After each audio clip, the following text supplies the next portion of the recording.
Hi friends, welcome back for chapter 9.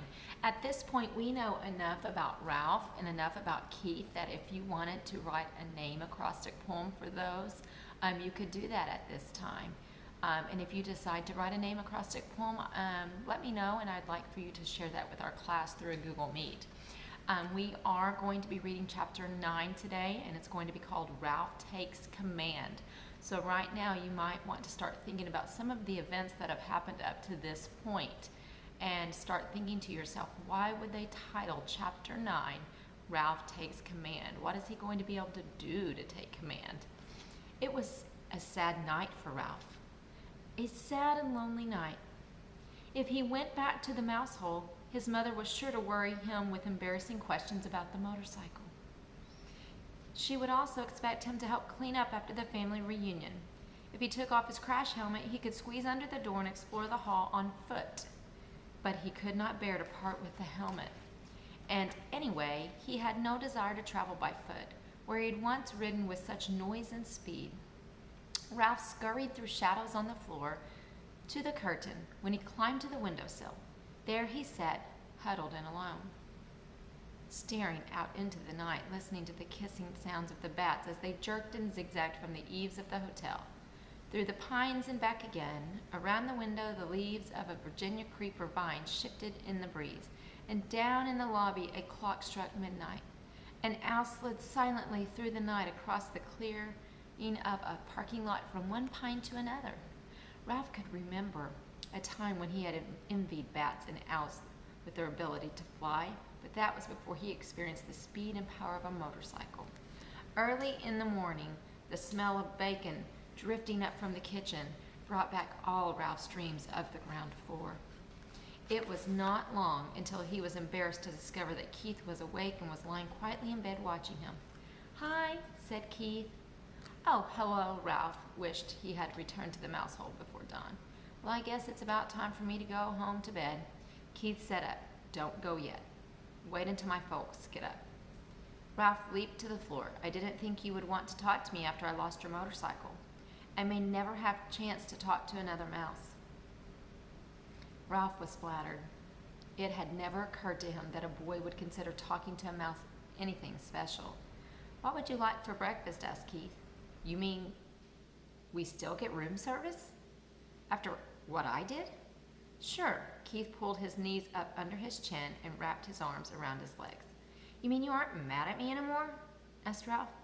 "I guess you might say I'm not mad, but I'm mad, but not real mad." Keith decided, "I've been lying here thinking. It wouldn't be right for me to be real mad, because I get into messes myself. My mom and dad tell me I don't stop to use my head." Ralph nodded. "I guess that's my trouble too. I don't stop to use my head." "They say I'm in too much of a hurry," said Keith.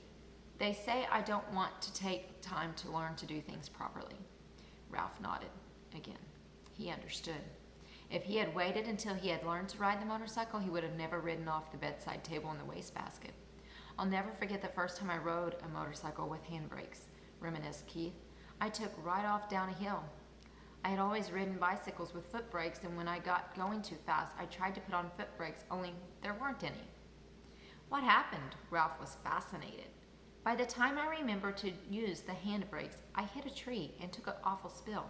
Somehow, this story made Ralph feel better. He was not the only one who got into trouble. "The hard part is," continued Keith, "I'm in a hurry. I don't want to do kid things. I want to do big things, real things.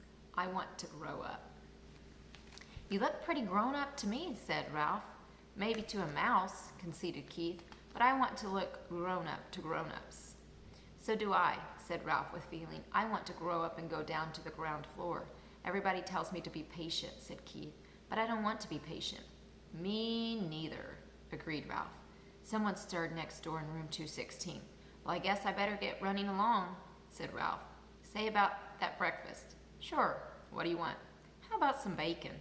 suggested Ralph, remembering the fragrance that had floated up to the windowsill. "And some toast." "With jelly," agreed Ralph, and ran off to the mouse hole, eager to tell his family things were not so bad after all. they were still entitled to room service. But when Ralph reached the mouse hole, he found pandemonium. His brothers and sisters and cousins were huddled together, squeaking with fright. His mother picked up a bunch of shredded Kleenex and put it down again, only to pick up another bunch as if she did not know what to do with it. Uncle Lester and Aunt Dorothy were there too, stuffing crumbs in their mouths as if they expected never to eat again. "Dear me," Ralph's mother was saying, whatever shall we? Oh, Ralph, there you are at last. Where on earth have you been? Never mind, we haven't time." "Time for what?" asked Ralph. "What's going on around here anyway?" "The housekeeper." "Your Uncle Lester." "The sheets." "Oh, do be quiet, everybody."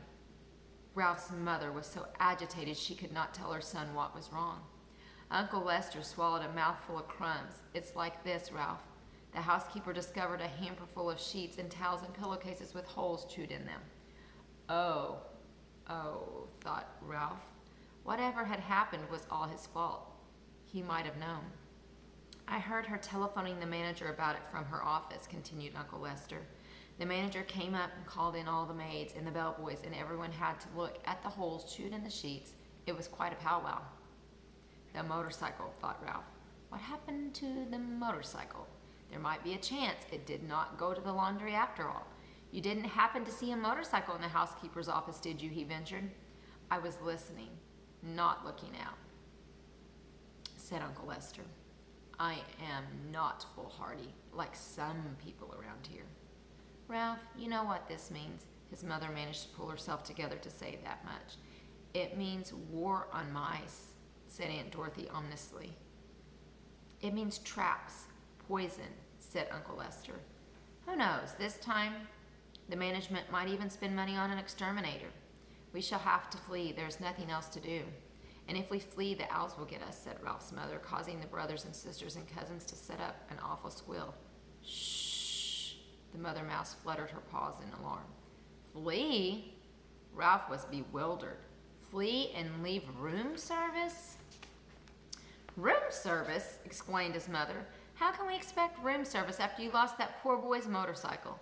"It's all right," Ralph assured his mother, and could not resist adding rather grandly, "I've already ordered." And here's a picture of the mouse hole, of what they're envisioning there with their, what the mom thinks is going to happen now that they've discovered the holes. This would be an image of if they were being chased by the owls. "Room service is bringing us bacon and toast with jelly." This news silenced everyone. A breakfast of bacon and toast with jelly delivered to the mouse nest without first being dropped on the carpet was not to be abandoned lightly. "We want some jelly! We want some jelly!" all the little cousins began to squeak. "Be quiet," ordered Uncle Lester. "Do you want them to find us?" Ralph knew that no matter what the others chose to do, he was not going to flee from the hotel, not until he found out what happened to the motorcycle. He was very sure of this, and all at once he felt calm and clear-headed as he never felt before.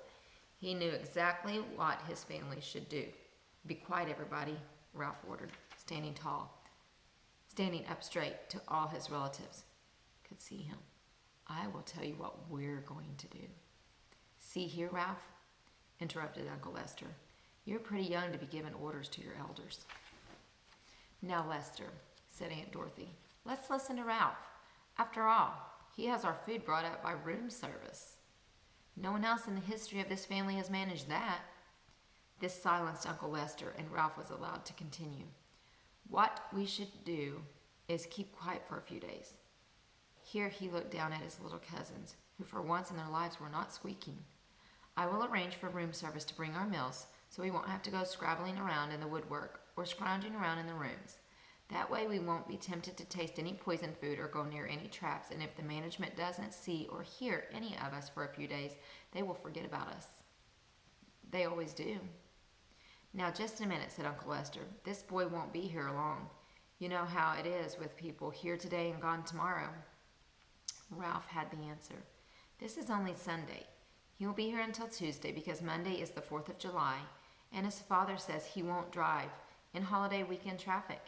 He always brings us plenty, and if we don't stuff ourselves, we can save enough to last until the management forgets us. Uncle Lester nodded thoughtfully. That seems like a sound idea. Yes, but Ralph, there is one thing that worries me, said his mother. How are we going to tip room service? When people have a waiter bring food to the room, they always give him a coin or two for his service. We haven't any money. Ralph had not thought of this.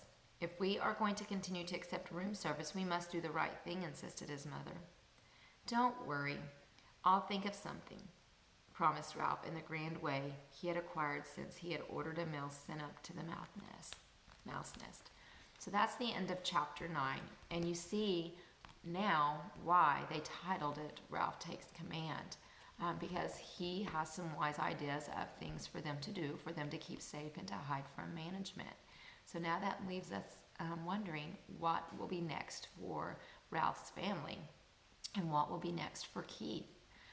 So I hope that you will come back and join us for chapter 10. Chapter 10 will be called An Anxious Night.